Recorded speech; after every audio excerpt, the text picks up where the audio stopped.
Is that you, Capricorn? Yes, thanks for joining me. I'm Dadhichi from astrology.com.au with the month of October 2015 in focus for you and your zodiac tribe, if I could call you that. And what a lot of interesting stuff happening for you right now. If you tuned into my introduction, which the theme is self-empowerment, you have plenty of opportunities for that right now, from what I can see in your horoscope, with a lot of the planets moving in the upper part of the of the chart. And what we see there, for example, is the Sun, the great giver of opportunity, promotion, and fortuitous circumstances in your professional life, along with the retrograde Mercury, which is retrograde up until the 10th.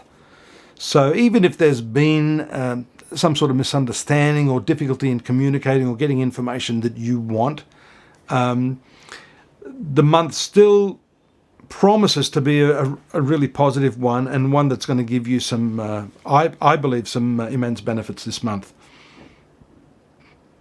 If I look at your ruling planet, it's interesting. You've had I think, an interesting 2.5 years. It's just moved out of the sign of Scorpio, which is its bitter enemy, into an easier sort of sign of Sagittarius, but in the 12th house. I've seen this in the past with several of my clients.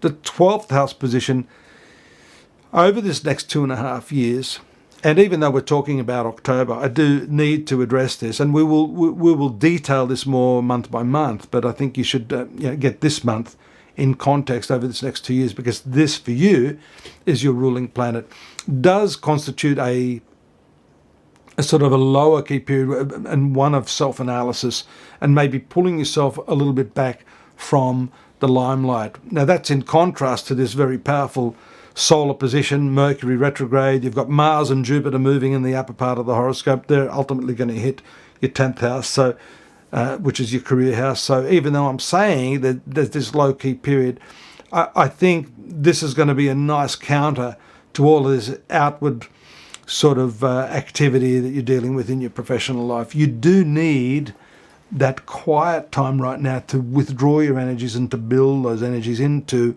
an understanding of what you want, and so that your life isn't dictated also by other people. Because when you've got these powerful planets in the 10th house, then the career becomes a dominant theme.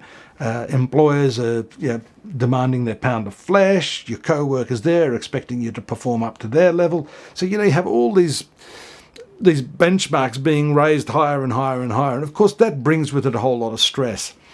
And so your ruling planet moving into that 12th house, it can have one of two meanings. Some of the people that I've seen having this can actually become unwell.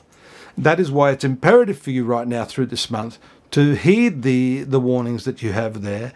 And if you're feeling the stress and the anxiety and it's just a little bit too much, you need to pull back from that and determine yourself what it is you want and what pace you want to work at, rather than having everyone else dictate that pace. And that is where the stress comes in, when you know within yourself you can't keep up with the standards of other people. So that is a challenge, and that may to some extent account for why Mercury is doing what it's doing now. The retrograde motion can give missed cues. It can give a misunderstanding, missed sort of emails. You may not have the information you want. You have to revise a lot of what you're doing. But all of that is good, because in the process, if you're open-minded enough, if you're aware enough, you can build upon that, learn from your mistakes. Don't allow your ego to get the better of you. I also like the fact that Venus, which has been in a bit of a troublesome position of the horoscope, in the 8th house, not at all good, and it is your career planet, and it is your 5th ruler, which is speculation, love affairs. It has a very important portfolio for you, Capricorn, and we see that it is going to move that energy from that 8th house, which is a bit problematic, into the 9th house, which is far better, and then the 10th house. So that happens on the 9th of October, just preceding a new moon, which takes place in your 10th house as well. So a whole lot of new approaches to your work, maybe even a new job for some of you born under the sign of Capricorn, from what I can see here, will take place. And that's going to inspire you again. So if you've been feeling as if you're doing all this work, you've got the opportunities there, but you're not actually feeling fulfilled in that area, because Venus is the planet of love, and it shows us what you love and how you love, then that's going to move into the upper part of your horoscope. It's firstly going to conjoin with Mars. And where is that? Let me have a look here. It firstly does a square aspect of Saturn, your ruling planet, on the 11th. So that's a little bit of a problem. You may be at odds with what you're doing. There could be some tasks in your work that don't at all sit well with you, but that will pass reasonably quickly. And then we see Venus coming into the opposition of Neptune. That happens on the 17th.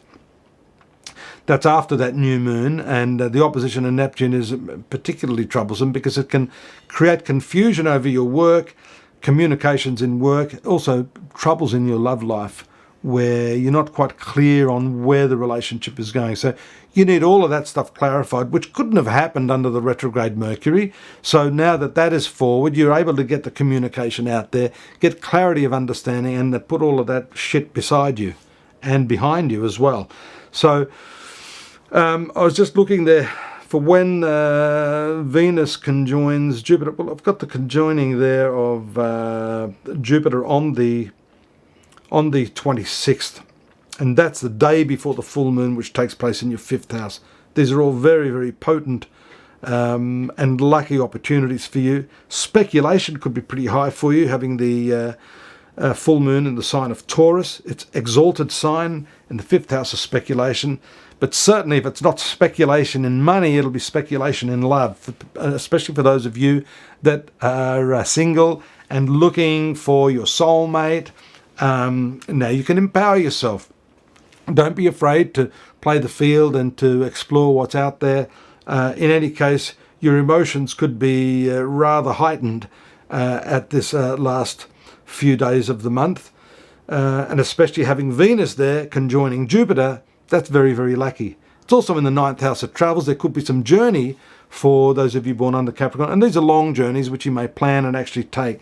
The communication could be a little bit staticky, if I could call it that, on the 26th, with Mercury being in opposition to Uranus there in your 4th house. That's probably more domestic issues than anything else. And then the final aspect of the Sun in a very fine trine aspect to Neptune in the 3rd house. So that brings with it some discussions on idealistic matters, spiritual matters, and that should be positive for you as well. Stay tuned next month. I hope you're going to join me again. We're going to continue the thread of self-empowerment. You have great opportunities now to do that. You also have the opportunity to visit my website, astrology.com.au. Loads of resources there to help you extrapolate a little bit and build and beef out this sort of basic reading I gave you for October with our more detailed textual analysis, yearly, daily readings, and also the free readings, and readers like myself if you want a more personal reading. Always there to help you. Look forward to your company next month. Take care. Bye.